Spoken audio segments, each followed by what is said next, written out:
morning, everybody. It's nice to see you here on this rather English Friday, I have to call it, looking outside. It's rather grey.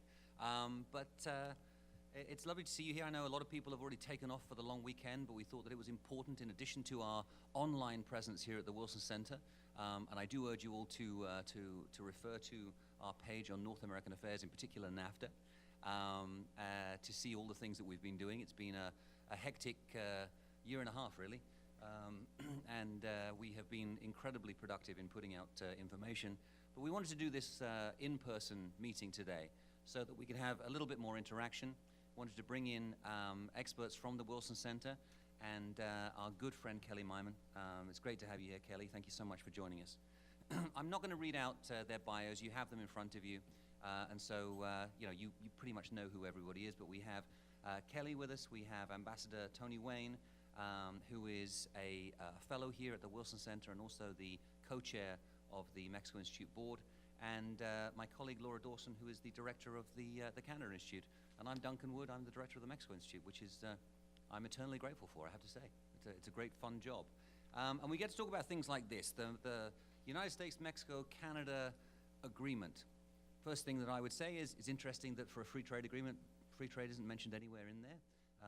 Big difference from the original agreement, NAFTA. I did like the headline in the Economist this week that called it NUFTA, which made me think that the Newfies must be very happy with that.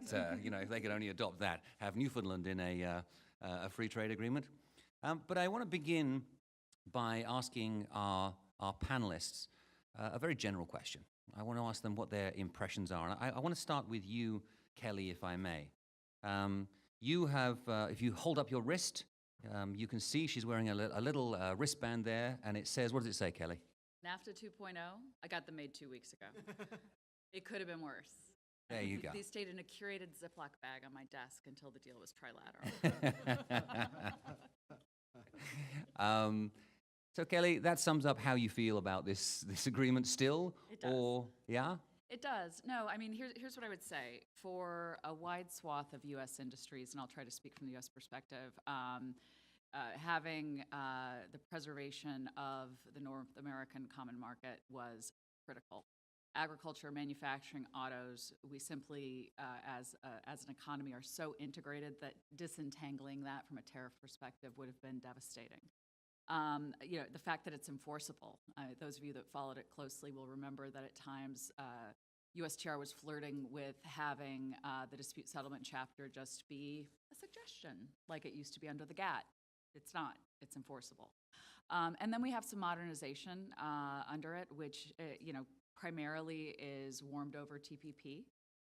Goes a little bit further on the biologics side. But we've got some good text on customs and on digital. But now we get to the downsides. So all of that I just said is why it could have been worse. Those are the positives, and I don't want to underplay them. They are existentially important positives. I would say that, just as an aside, we could have gotten those positives without all the drama and without all the downsides that I'll tick off right now, which you really see. A restructuring of rules of origin in a way that, while it preserved that North American market, it really increases costs in a very significant way.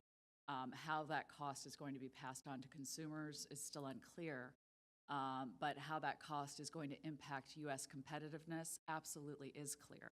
And as Duncan knows, I've spent a great deal of my career working on Brazilian industrial policy. And I can tell you that in Brazil, what you pay for just a, common sedan, a carro popular, as we say, in Brazil can cost what you get, a small BMW for here in the United States. So I think, part of that's their taxation system. I don't want to say it's all heavy-handed industrial policy, but a lot of it is. And, I think as a country, as I look at the text of the agreement, I guess I just ask myself, do we understand as a country that that's the devil's bargain that we're making here? And I think that as folks actually spend more time with the text and understand that a bit more, that'll become increasingly clear. That's a quick follow-up question here, Kelly. Why is it that the consumer voice was just not heard, not well organized throughout this entire process? It never is. I mean, honestly, I've spent decades, and Jim spent more decades on the Hill trying to, explain the benefits, the consumer benefits of trade, and it never resonates. It absolutely never resonates. I think that the retailers did a phenomenal job beating down the bat, away and aside from NAFTA, and fighting for what they could on the consumer goods realm here in NAFTA. But I think that there's going to be some big ticket items that, as industry starts to reorganize itself around these rules of origin, we're going to find some pretty steep cost increases that I think folks aren't really bargaining for. In some of the work we've done here at the Wilson Center, looking at the U.S.-Mexico relationship, we've found that, for example, if a family saves $100 on a washing machine because it's been produced in a more efficient way here in North America in an integrated fashion, or it's been imported from Mexico, that's $100 the family has in their pocket to spend in the local economy. Take the family out to a movie or a meal that evening, and that's money that stays here and goes into jobs. And I think that's one of the things that's always forgotten about in this process. Ambassador Wayne, the title of your piece in The Hill this week, New NAFTA Will End the Tyranny of Uncertainty if approved. General summation of how you feel? I think so, yeah. I think what we've had is over a year of the business community, the agricultural community, holding back, wondering what's going to happen. They didn't invest. They were worried about losing their markets. And if this gets approved in the next few months by the U.S. Congress primarily, because I think the other two legislators will move ahead, legislatures, that will be a big plus. Because where the growth came from over the past 25 years was basically the private sector building all these production networks and commercial networks. And they were free to do it within this space. That had a lot of good effects. It had some negative effects that we've dealt with. But we have sort of taken stock of those negative effects. I think they'll be on people's minds as we go forward and look at how this trade works in general. But the positives were really great. I mean, I always like to go back to in the early 90s, there were 700,000 American jobs that depended on trade with Mexico.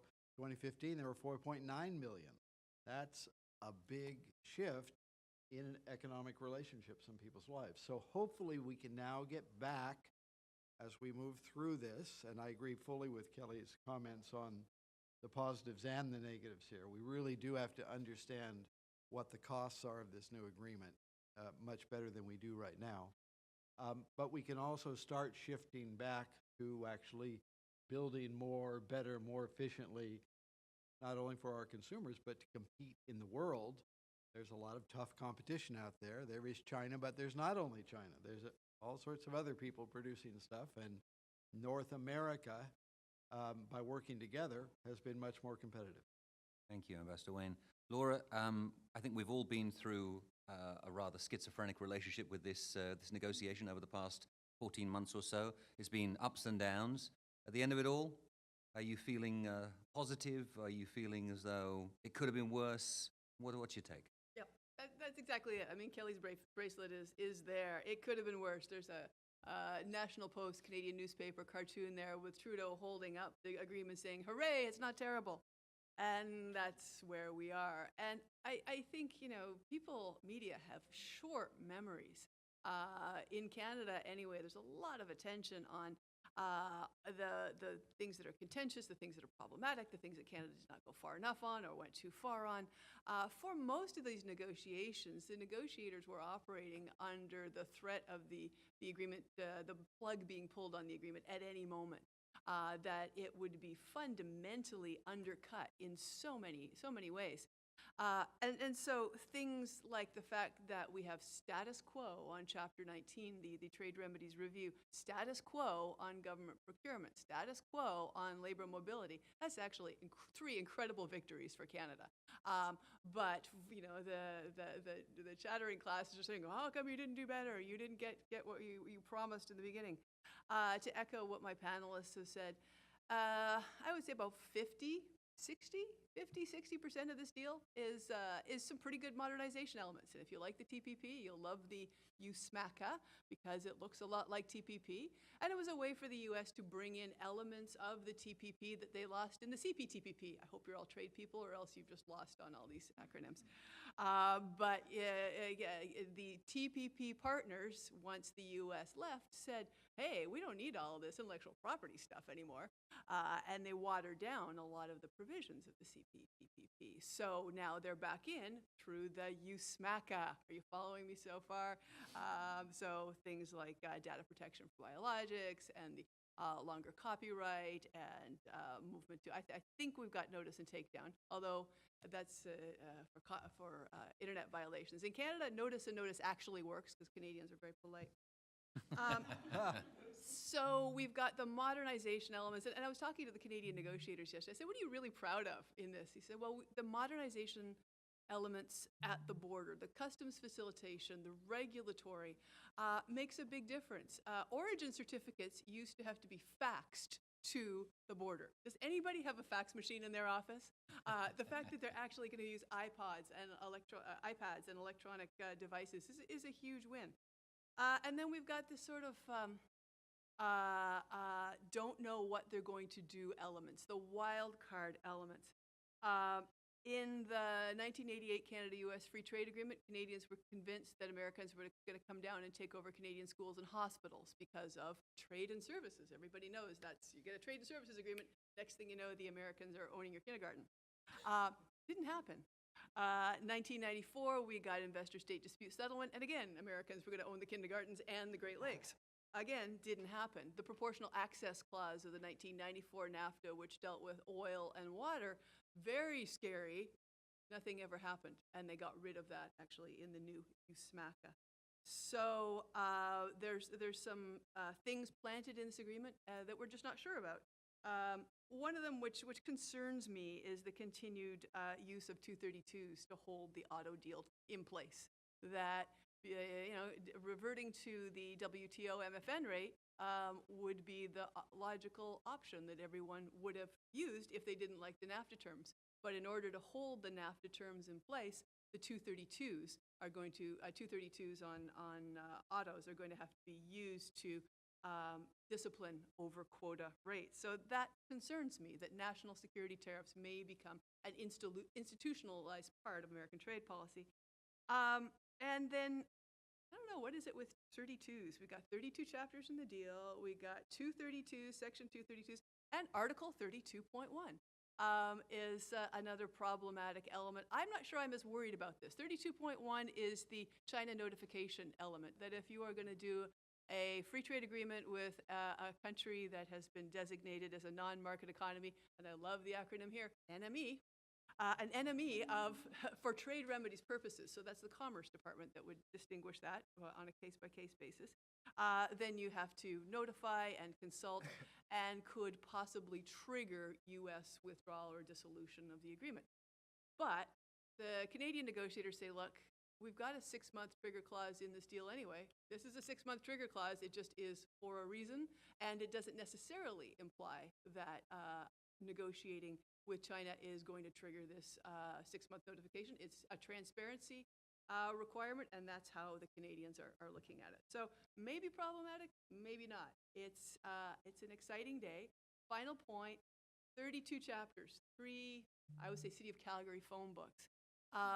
There's a lot of stuff in there. It's important we not get fixated on 4 or 5 highly visible political issues, because there's a lot in there that will reduce barriers between willing buyers, willing sellers, which is what we want to do. Can I ask a follow-up question, Laura, on dairy, on milk? I mean, how did that play out in Canada in the end? My goodness, that just drives me nuts. Most of the airspace in the Canada-US negotiation was spent talking about dairy. Dairy is worth less than 1% of the bilateral trade relationship. When the negotiations started 13 months ago, folks were asking, media was saying, so what do you think is going to happen on dairy? I said, well, 3-point-something% market access Canada gave to the European Union, 3-point-something more Canada gave on the TPP. They're probably going to give somewhere closer to 4 or 5% market access to the U.S. They gave 3.9% market access to the U.S. on dairy.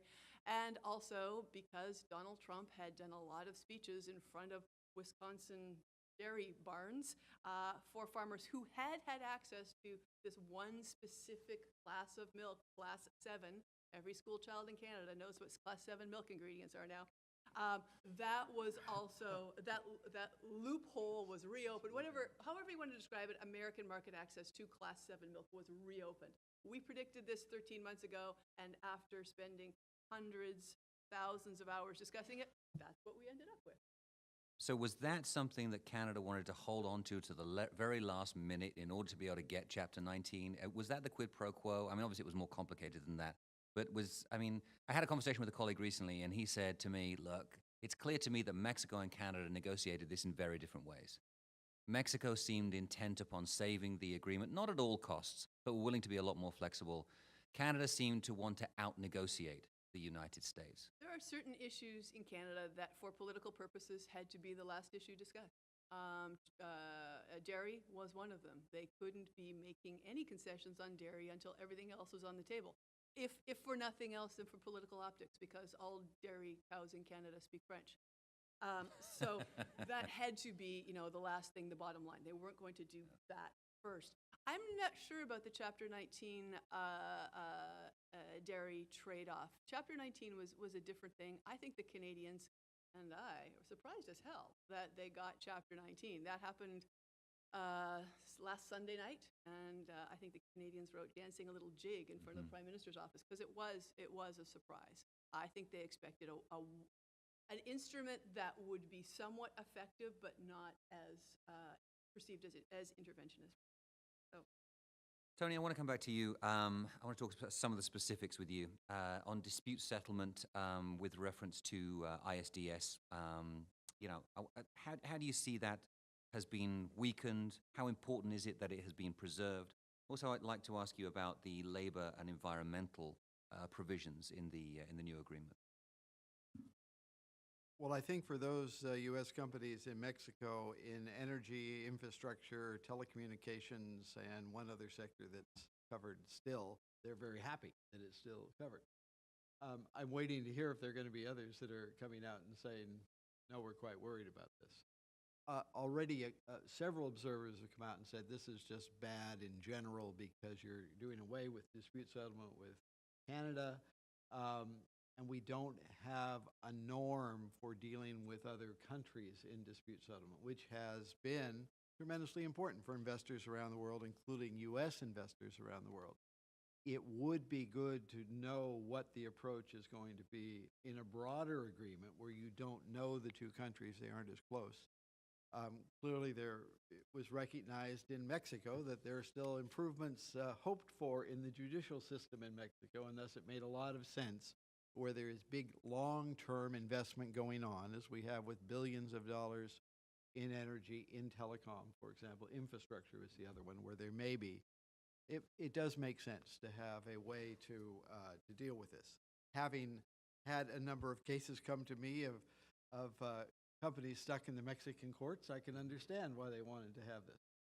So that is important, that we continue to look at that, and that the United States develop a better approach, I think, to thinking this through. As you know, there were some innovative approaches to the EU-US agreement that went on. There's a different approach in the Canada-EU agreement. Mexico and the EU are renegotiating theirs, so we'll see what they come up with. On the labor and environment, I think this does move the sort of TPP maybe plus language into the body of the treaty. So that's a step forward. I've already seen some environmental groups coming out and saying, well, this really isn't strong enough, but you would expect that. In the labor area, I think key will be, from the U.S. perspective, what do the unions finally say and their friends in the U.S. Congress about this. Mm-hmm.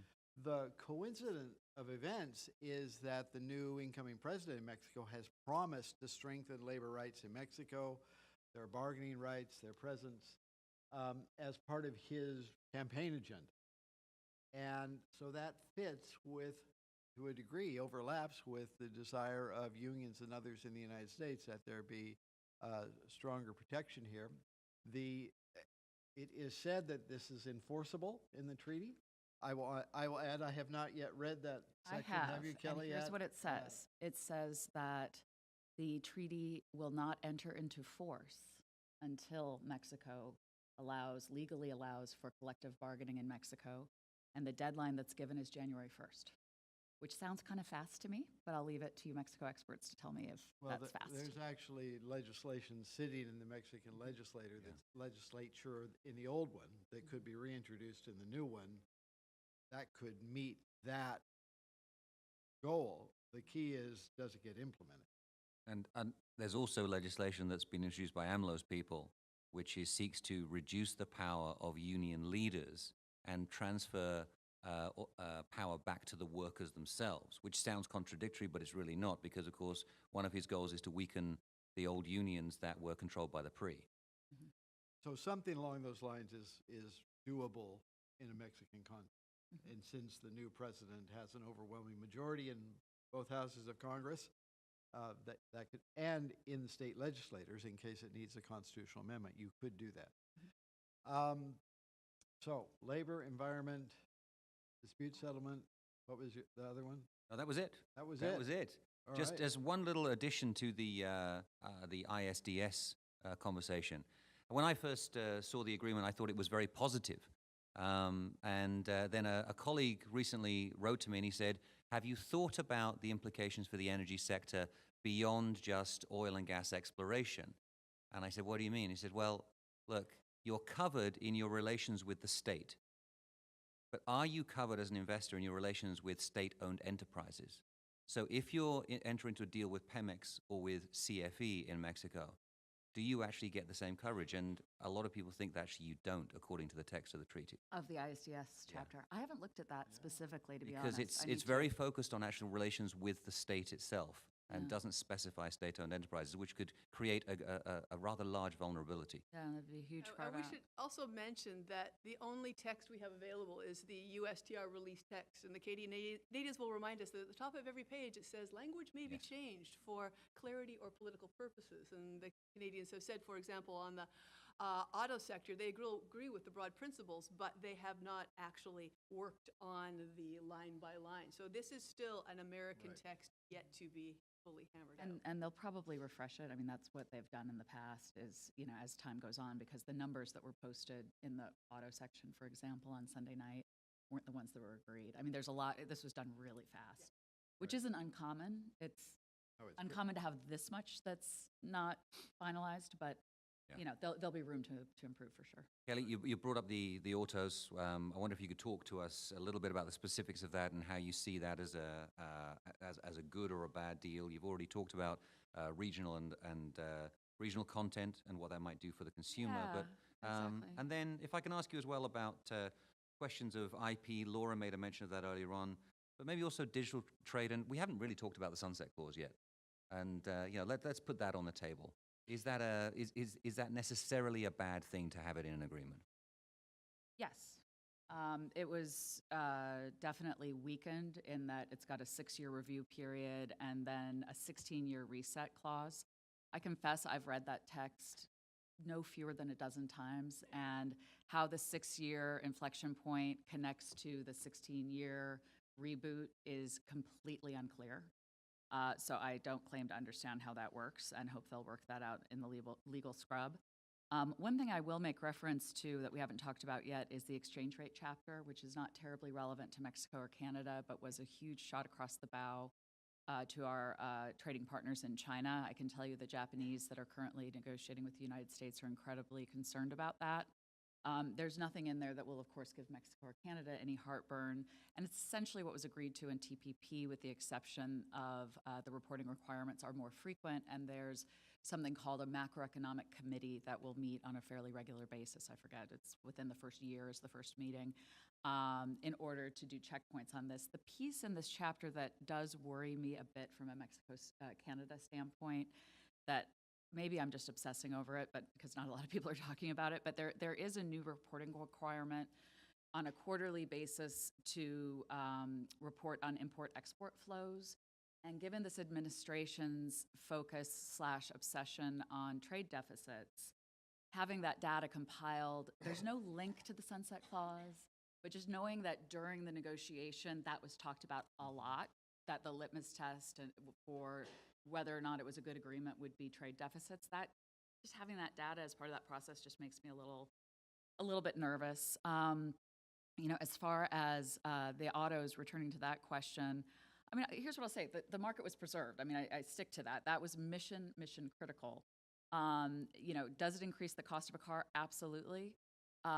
If we accept that there's a absolutely frayed, tattered bilateral consensus on trade here in the United States, and certainly it's not easy in Canada or Mexico either, I would argue that the minimum wage component in there, while it's drastically going to increase the cost of a car, potentially, depending on how folks, mess with their supply chains.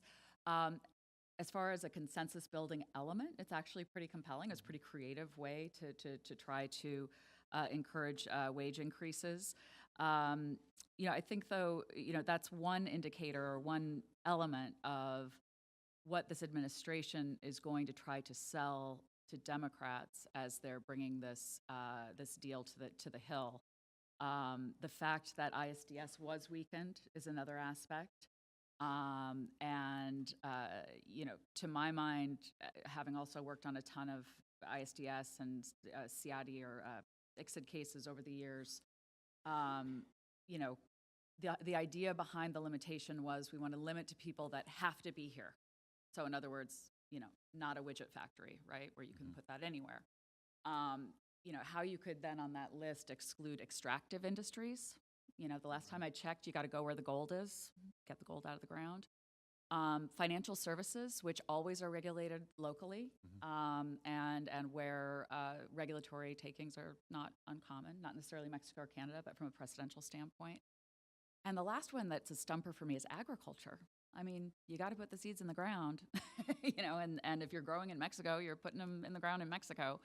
And there's precedent for ICSID cases in all of those sectors, so that's a concern. And the fact that ISDS was just completely carved out for Canada, and in the press conference that Trudeau and Freeland did on Monday, Freeland did quite a little victory lap on that one. We're going to save Canadian taxpayers dollars and this and that.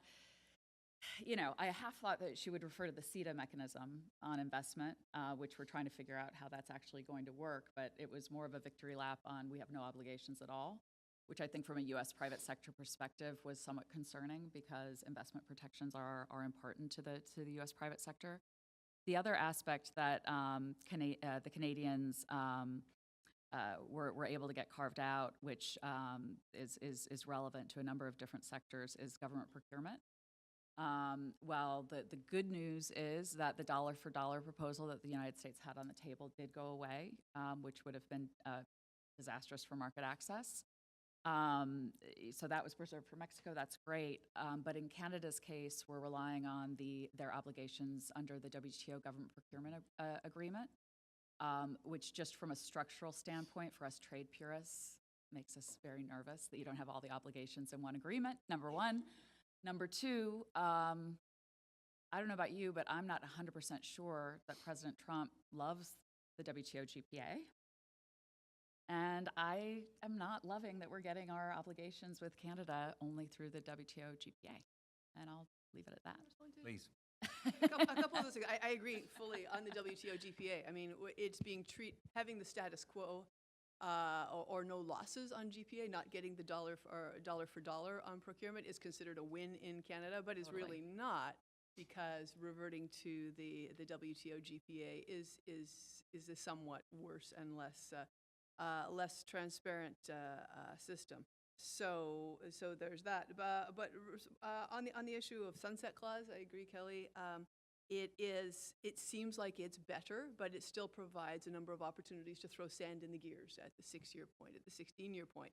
A really good example of an agreement that has those same sorts of intervention opportunities is the Softwood Lumber Agreement. Yeah, it should be fine as long as everybody follows the rules, and we'll get one after another after another. But that's not what happens. We have this Mayan calendar of things that go well, and then we get 100 years of darkness and lawsuits, and we buy a lot of boats and university tuitions for lawyers' children, and then we go back to an agreement. And this seems to me to be a similar a similar situation. And on the currency manipulation, again, shouldn't apply to Canada, shouldn't apply to Mexico, but Governor of the Bank of Canada makes a statement about interest rates, and interest rates are going to affect exchange rates, and we're doing this because we want to make sure that the Canadian dollar is low, making our exports attractive to the United States. The Canadian Governor of the Bank of Canada has said that. So is that one of those opportunities where you can say, currency manipulation, stop the presses, we got a problem? Maybe just, if I could just add a little bit, one thing we haven't quite talked about yet are the tariffs on steel and aluminum, which are still in place. So it's important to remember that there are still $12.8 billion worth of U.S. exports under Canadian tariffs and $3.5 billion of U.S. exports under Mexican tariffs. So the value of this is so much larger than, let's say, the dairy market access that was gained. It's important to keep this in mind. People are still, in all three economies, still paying heavy prices for these tariffs, and there's no solution yet. There hopefully will be, and there are hints that it will be a quota system. But this goes along with still the threats of 232 on there. So there is still uncertainty around this agreement, and more broadly that we need to think through. And then if we add in that aluminum and steel are part of what goes into calculating auto production, if we think that the impact on the U.S. auto industry is not only for U.S. consumers, but it's for that 20% of all the cars they make that they export to other countries, that we think that Canada and Mexico can buy cars through the comprehensive new TPP, not just from the United States, you could actually have a number of blows at the competitiveness of the U.S. auto companies that we will see over a number of years. So it is really important that I hope we get a number of really detailed studies of what the potential impacts of these new rules are going to be in the next weeks and months as we go forward. Can I talk about the 232s a little bit? I mean, I think that's a really important point, that the steel and aluminum 232 is still out there. If you look at the public statements that have been made by the Canadians and by the Mexicans, they're leaning in on their belief that this will be resolved quickly. The Canadians have made it fairly clear that they expect it's going to be resolved before they sign it. And the U.S. has made it clear that for that to happen, as Tony said, quotas will be the way to do it. The Canadians have said they're not interested in doing quotas. I would, though, turn the page to what happened with the autos 232 and what was agreed to there. And essentially, even though the Mexicans very, very carefully say, because they were the first ones to agree to it, this isn't a quota, it's a quota. It's a tariff rate quota that up to a certain number allows them to export non-conforming vehicles to the United States. If Section 232 is applied to auto. I just feel like if is the wrong word there, but yeah, When? Okay. exactly. Exactly. So, so at any rate, so that's what they set up. And the Canadians copied that, basically, to be able, that was a key component of getting this deal done. However, if you look at the numbers, the quota that the Mexicans agreed to is, I'm talking very roughly, more or less current export flows.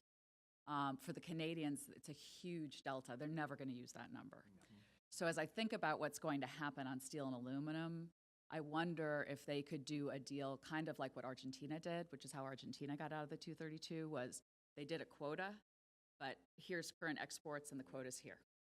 So if I could see the Canadians doing that, I bet that would be palpable in Canada. I bet it would be palpable here, or acceptable, excuse me, here. But we'll see. Yeah, I think on the, as you say, they won't ever reach that quota. They won't ever hit their quota cap. So I think they're all right with that. But on the steel and aluminum, Canada made a calculation that this was not their hill to die on. They didn't have the bench strength to negotiate the steel and aluminum releases before they got away from the table. And again, they've got Chapter 19 under their arm. They're not going to delay at this point. And they're looking at a WTO resolution. We know that's going to go very, very quickly. So, well, and that's what I would say. I mean, and that's a bigger question than the scope of this panel, Duncan. But there is so much in this agreement that's WTO inconsistent that I do worry about just the institutional integrity of the WTO system going forward and what role the USMCA will have played in that deterioration. It's not a conversation that I think we even have the bandwidth for right now in the trade community with everything else going on. But I do think it's something we don't want to forget about. We need to revisit it. Just one clarification.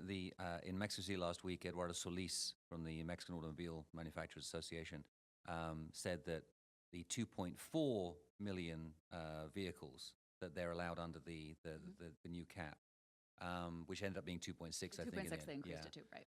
He said that currently they're exporting between 1.7 and 1.8. So they have got room to grow, according to them.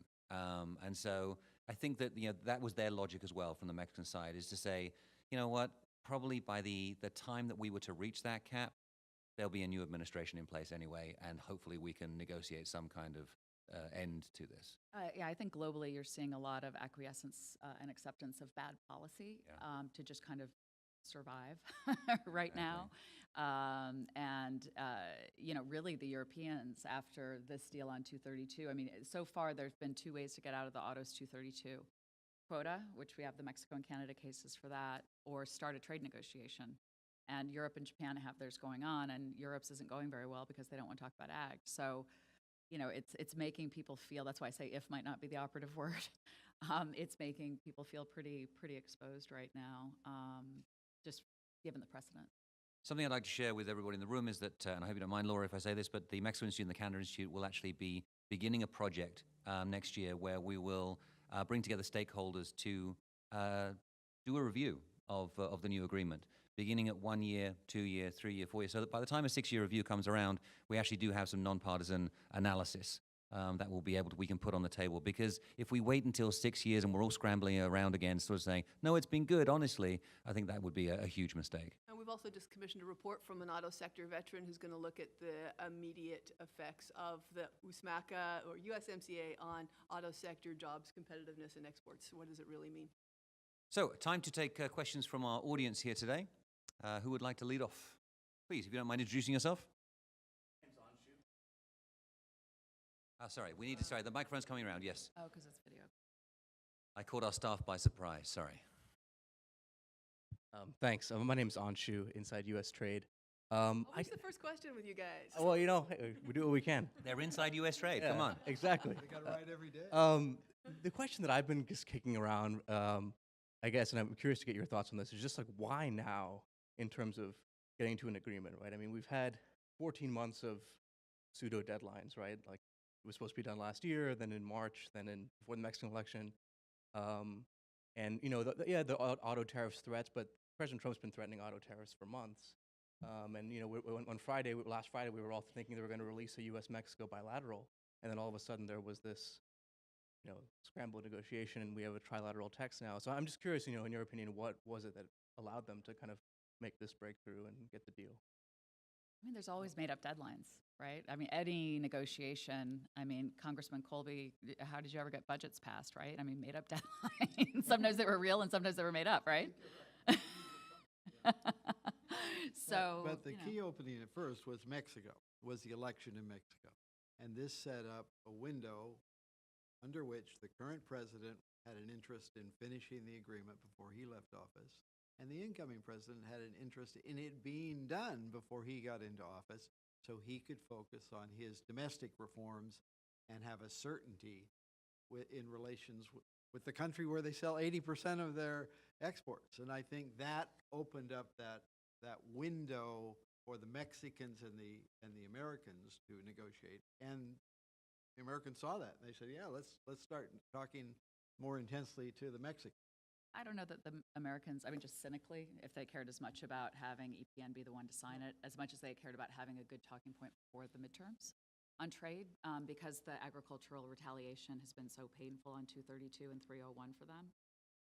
So it looks pretty darn good, right? If you are the Trump administration and you've been telling the American farmer, hey, I've got a plan, and they're suffering under tariffs, and then you sign chorus 1 week and the next week you notify a text on USMCA. If I'm that farmer in Nebraska, where I'm from, then, I'm like, well, gosh, this stinks. I'm really getting hammered, and the Chinese aren't buying my soy, but maybe. And, I don't know how long that patience will last. on the part of the ag community and everyone else that's getting hit by retaliation, but this gives a respite. Canada didn't have the same kind of political imperatives that Mexico did, certainly. The U.S.-Mexico deal accelerated the pressure, but it was also possible that Canada could either, keep on negotiating or delay or stall. But I think throughout the negotiations, first of all, they had to get through 32 chapters of complicated text, and it did take 13 months or so to do that. So by the time the Mexico negotiations were completed and it accelerated a deal, at least on autos and the sunset clause, they were recognizing that, wow. It's dramatic. That's impressive. Beethoven. They were recognizing that the sort of what had become the status quo level of political intervention could blow up into a more extreme level of political intervention. Plugs could be pulled, worse things could happen. The agreement was just sort of reaching its sell-by date. Last Thursday, I believe, USTR asked Canada for a list of its bottom line settlement positions, and then they went into the jamboree round by Skype, by teleconference between Winder Building and the Prime Minister's office, and said, okay, we've got enough to go ahead with. It's not awful. Yes, down here. Hi, Steve Landy, Manchester Trade. I've been in trade policy, I think, longer than anyone, 51 years, but I'm also realize I'm a participant, so I'm not going to make a speech. But actually, I believe, particularly in the U.S., we are absolutely missing the boat. This is an unbelievable positive step when one considers what was on the table, where we could have gone, when one completes a preliminary analysis, I think many of us have done, of the provision, it checks off every box, negative, very minor, as far as I could see, and so on, etc. And this is a perpetual negotiating administration. So my own hope is that as soon as possible, when the administration's ready, we have a real debate. Because if we could widely endorse this agreement, meaning the liberal trade community, we will accomplish two important things. One, we will get those who support liberal trade, and there's a continuous battle in the administration, like Kudlow, like the head of CEA, and so on, like Mnuchin. It seems that in this negotiation, the son-in-law was a real hero, but he's the one who allegedly said, I don't understand your stupid trade law logic. Let's give it to the Canadians and so on. I don't know if that's true or not. But if we could say that positively and we support these people, I think it would be great. And secondly, it would also unleash the ability to negotiate other trade agreements. Because if this becomes the model, it's not perfect, but it's a Trumpian model, and it can move us in a very, very positive direction. Reactions? I'd like to suggest what would be more productive than that, because I would disagree that this is a good model, given the holes that are in it. Just, we've talked about some of them, from being actually trilateral, from addressing issues that are of key importance to the U.S. private sector, and also just from a WTO perspective. That said, and I alluded to this when I talked about the wage proposal, this agreement does touch upon what a lot of the concerns are about free trade agreements. And it does try to address that in, I think, a meaningful way. And so I think if as a trade community, the private sector in the United States, we say, this agreement's terrible because of X, Y, and Z, I don't think that's productive. That's why I think that it could have been worse. Mantra is more helpful.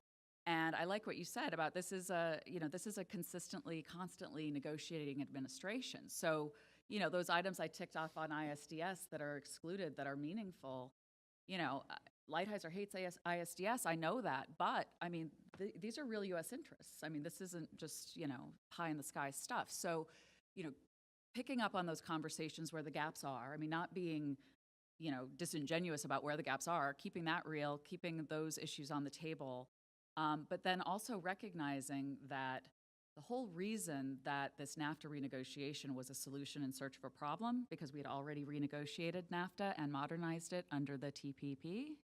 Nobody ever says that anymore, but we did.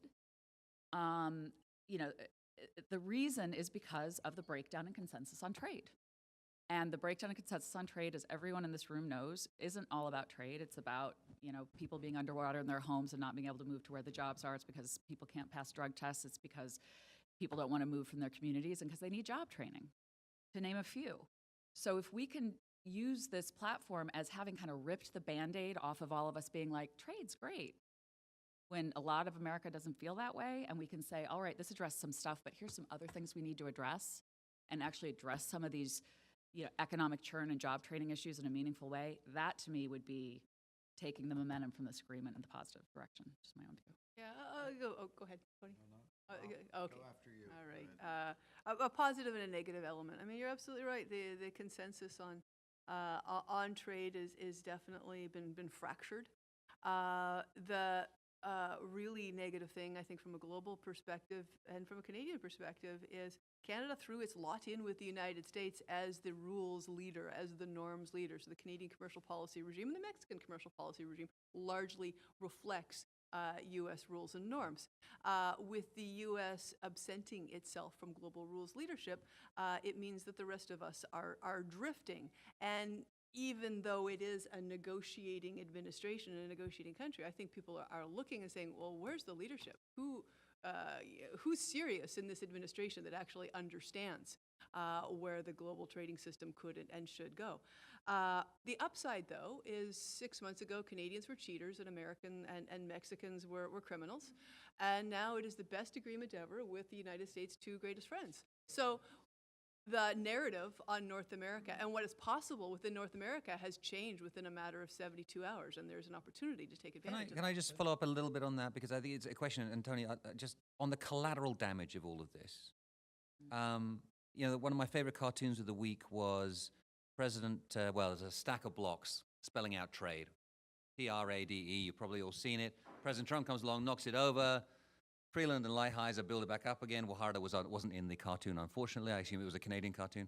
And then Trump stands beside it and sort of does the victory stance, okay?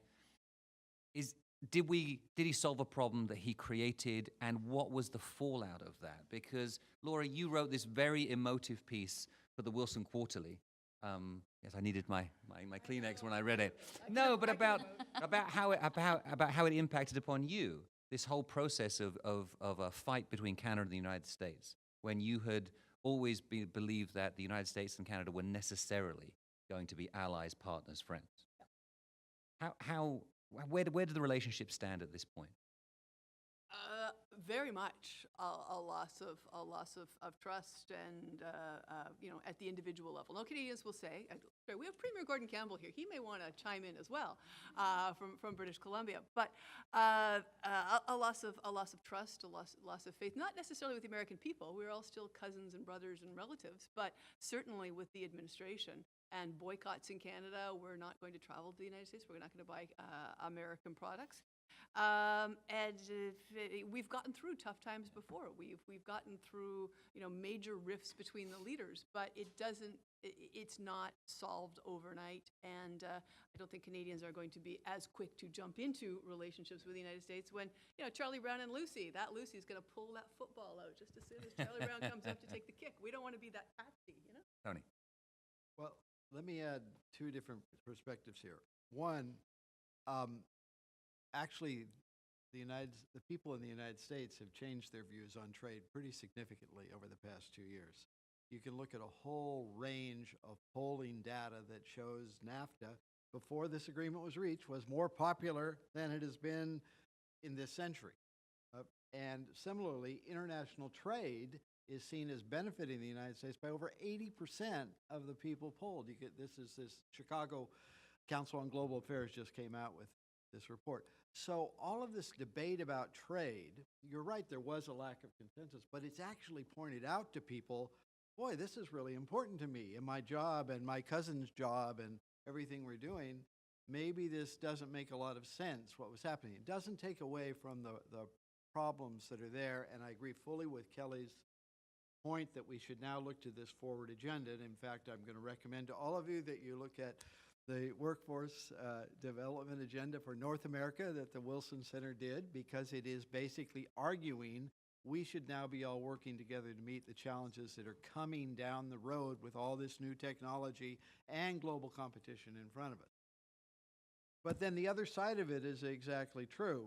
Public opinion of the United States in Canada and Mexico has plummeted massively. And you can see this in the new Pew survey that just came out. Again, I recommend all of you look at this Pew survey because it's global views of the United States around the world. So in Canada, 25% of Canadians have a positive, favorable view of the United States compared to 83% in 2016. And most of the Canadians polled had been drinking before that was taken. And Mexicans, 32% have a favorable view of the United States compared to 66% the 2 years before. So it has taken a big toll. And it's not just with leaders it's taken a big toll, it's with popular opinion.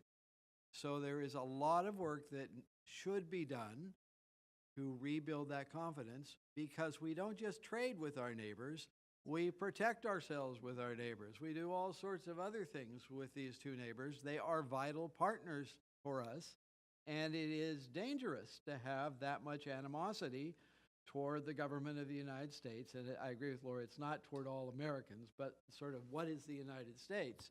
We need to work on that now, and this NAFTA 2, the USMCA, can allow us to start bringing those other agenda items forward in a more positive way. Thank you.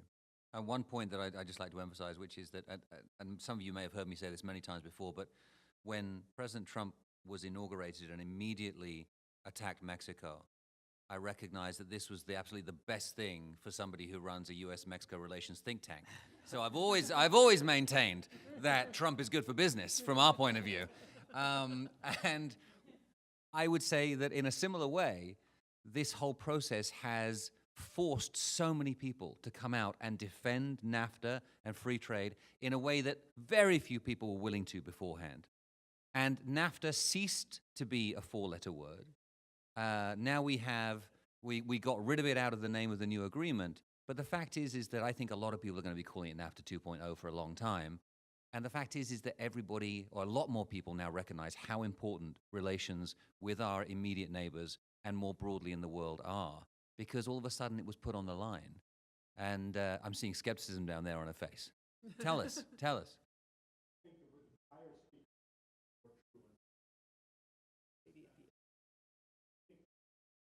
Trump people in Ohio. Could you take the microphone there? Sorry. Oh, sorry. I'm Jack Person. I'm from Buffalo. That's why I'm interested in all this. But I know, I think I think trade is going to, and relations with Mexico and Canada have suffered. Within this community, I'm sure things will be interesting, but I don't think we're going forward with a positive opinion in let's say Trump country. Thank you. Yeah, I mean, Buffalo is Toronto South. And I'm sure you're hearing in your community, I'm from Sault Ste. Marie, and I was up there this summer, and they're saying, I went down for gas to Michigan because Canadians go to the United States for gas, but they won't serve Canadian cars anymore because Canadians are unfair traders. Now, only one or two gas bars, right? Maybe one, but still that becomes part of the dominant narrative, and you don't get over that quickly or easily. There was a question at the end of the table, yeah. Thank you. Yeah. Hi, Orit Frankel. Thank you for the good presentation. I guess I wanted to be the skunk at the picnic and see what people think. I have real reservations about, as some people have called it, NAFTA 1.5. But to me, yes, there are some good aspects that have come out of it, and I think those are important. But here are my concerns. One, I think as people have noted, how we got to it, which was through imposing tariffs and bullying, basically, sets a very dangerous precedent.